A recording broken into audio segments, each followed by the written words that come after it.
Monsieur le Président, je demande la parole pour élucider une question de politique étrangère. C'est Al-Ahram, Égypte.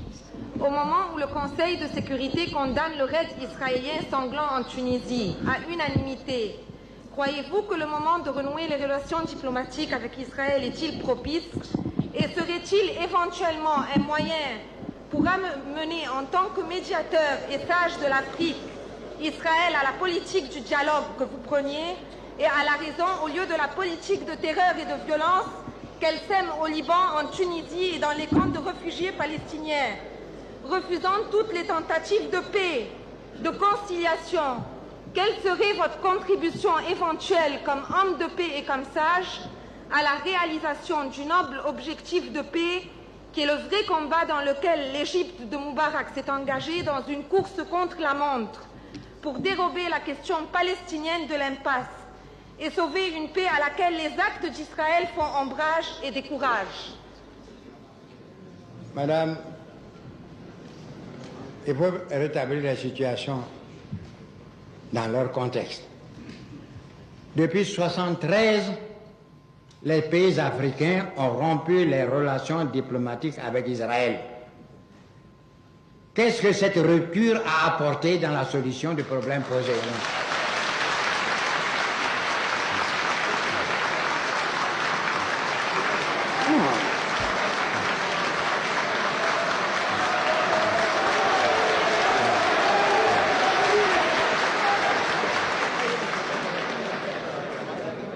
Vous parlez de l'Égypte. L'Égypte a des relations diplomatiques avec Israël.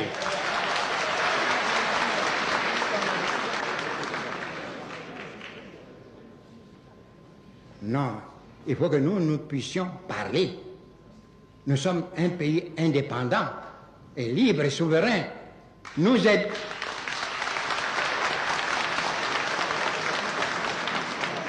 aiderons davantage à la solution du problème, libre, que d'être à la remorque pour voter sans qu'on en tire quoi que ce soit.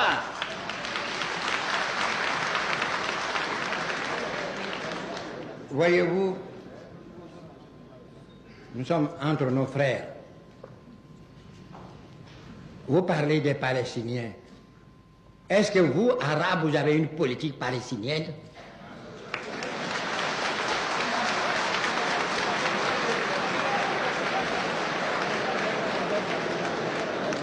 Une partie des Palestiniens, la majorité, dont le chef est basé à Tunis, une partie soutenue, la majorité soutenue par des Arabes. Mais l'autre moitié, même si c'est un quart, c'est soutenu par qui?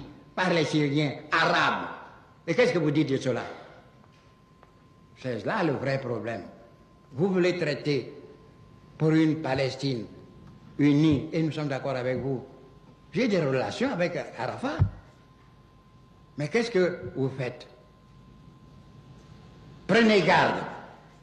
Nous avons vu un pays très digne, très noble, avant les Palestiniens, l'Arménie, qui aussi a été détruit par la Turquie. Pendant des années, on a voté, on a promis de reconstruire la patrie arménienne. On n'a rien fait, parce que les Arméniens étaient divisés. On n'a rien fait. Et aujourd'hui, pourquoi vous, Arabes, vous ne pouvez pas, alors que vous avez une ligue, vous imposer le devoir de vous réunir et de prendre une position commune pour présenter la requête des Palestiniens? Vous croyez que ça n'a pas été pénible pour nous autres de comprendre l'odyssée d'Arafat, non pas chassé par les Israéliens, mais par leurs propres frères? Hein?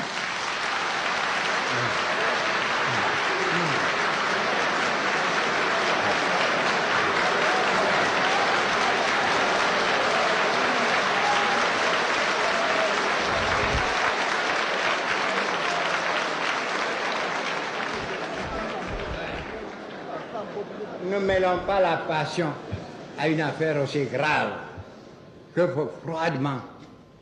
D'abord vous-même, vous commencez par vous entendre pour une Palestine et les autres qui sont en dehors aideront, vous aideront. Mais quelle position vous nous présentez, vous, nos frères arabes? Voyez le problème de l'Iran avec l'Irak. Qu'est-ce que vous faites?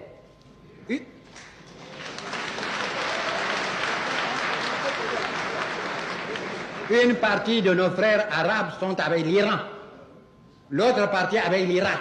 Où allez-vous? Et vous voulez que nous vous suivons comme ça? Non. Nous voulons vous aider, comme vous nous aidez. Nous coopérons dans les... Mais il faut quand même que vous sachiez où vous voulez aller. On ne peut pas nous faire suivre. Quand un homme vous prend votre bâton, vous qui êtes aveugle, il vous promène dans de la sérénité. Où est l'aveugle? Non. J'ai des relations les plus cordiales avec le monde arabe. J'ai des amitiés les plus sûres. Mais c'est précisément parce que je veux parler maintenant aux Arabes que je vais être libre de leur parler. Et les aider. Les aider. Je puis parler aux Israéliens, puisqu'ils viennent me rendre visite. J'ai cessé depuis la rupture des relations. Et un jour, le docteur Tataba, qui a été tué, assassiné en Espagne, qui était l'intermédiaire entre Arafat et moi. Un jour, Ayab Zokro m'avait dit quoi? Il ne connaissait pas l'étendue de mes relations de paix. Ah, si on savait que vous aviez de telles relations, on vous aurait demandé de ne pas rompre les relations diplomatiques avec Israël pour mieux nous servir.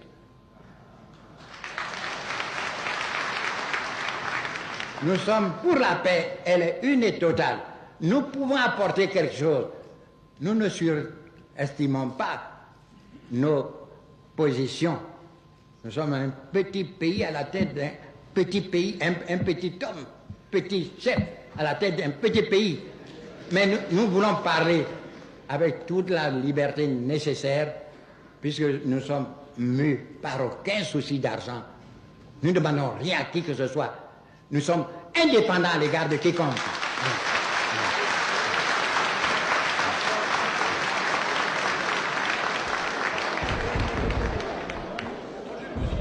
Mr. President, Monsieur le Président, Mr. President, Monsieur le Président, Mr. President,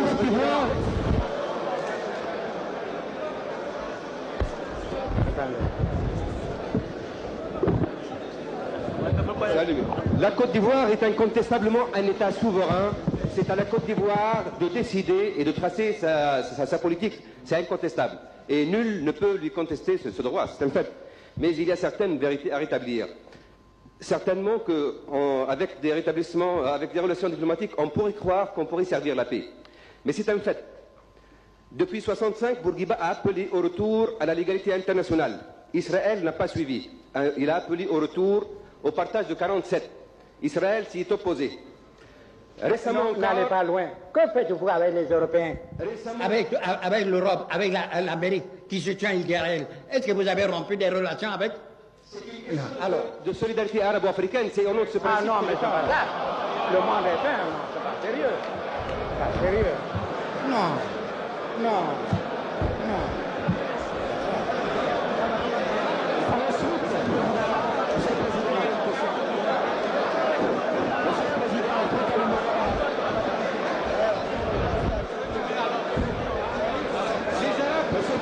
Monsieur le Président, les États arabes, on doit être divisés. Monsieur le Président, il y a une grande presse.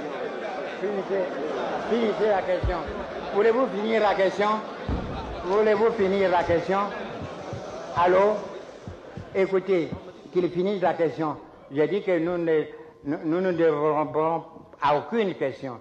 Alors qu'ils nous disent clairement ce qu'ils veulent, parce que je crois avoir suffisamment parlé de nos relations et la façon dont nous entendons désormais entretenir des rapports avec l'ensemble de la communauté internationale.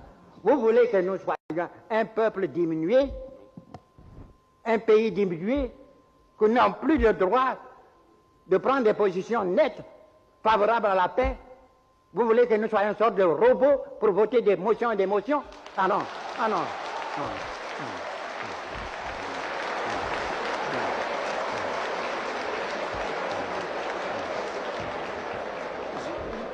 Roger Bouginet. Monsieur le Président, j'ai voulu tout simplement signifier qu'Israël, à chaque fois, s'est dérobé aux efforts de paix pacifiques. Et que récemment, il y a eu un plan arabe. Et que les Arabes ont beau être divisés, ils ont le plan de Fès. Et Israël l'a encore refusé, et c'est ce que je voulais dire. Mais il faut que nous en parlions. Il faut que nous joignions nos voix. Il n'y a que vous qui parlez un langage de sourds. Il faut que nous voyions. La coopération arabo-africaine doit être positive. Vous ne pouvez pas, alors que vous n'avez aucune position nette sur tel problème, vous ne vous entendez pas. Vous n'êtes d'accord que sur votre désaccord. Alors est-ce que vous allez nous entraîner